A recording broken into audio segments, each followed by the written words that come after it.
there, I'm Jenna Winters from the Ohio Department of Natural Resources, Division of Parks and Watercraft, and this is our second fall color report.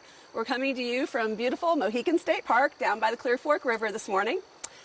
Still need some cooler temperatures to really get the fall color going, but we've definitely seen a difference here at Mohican between last week and this week.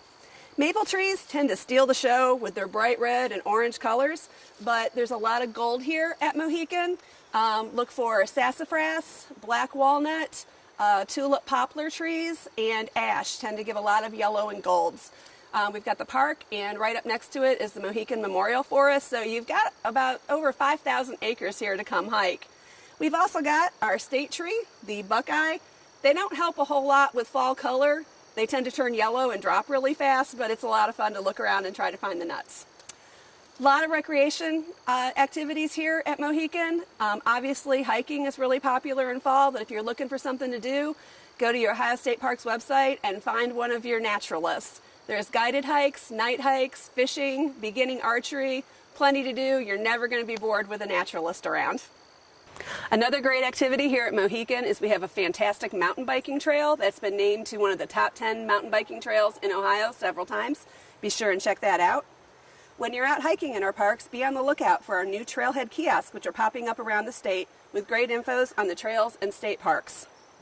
Our Fall Color website is full of great info on lots of things you can do over the next couple of months, including great places to stay the night. Be sure and use the hashtags OhioFall18 and Fall-A-Days in Ohio when posting your photos to social media. Check out our State Parks photo contest as well to win some great prizes. OhioStateParksPhotoContest.com.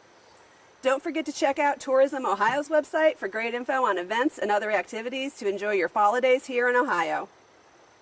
Be on the lookout for a number of Halloween campouts at your state parks, as well as the following fun outdoor events. Grandma Gatewood's Fall Color Hike at Hocking Hills State Park, October 13th. Happy Trails Day at Stroud's Run State Park, also on October 13th. Fall Color Weekend at Conkle's Hollow State Nature Preserve, the 13th and 14th. Guided Fossil Hunt at Cedar Creek State Park, October 14th. A fall hike at Beaver Creek State Park, also on October 14th. Check back next week as we continue south to Cedar Creek State Park and talk to naturalist Aaron Shaw about more of our fall color and fall activities.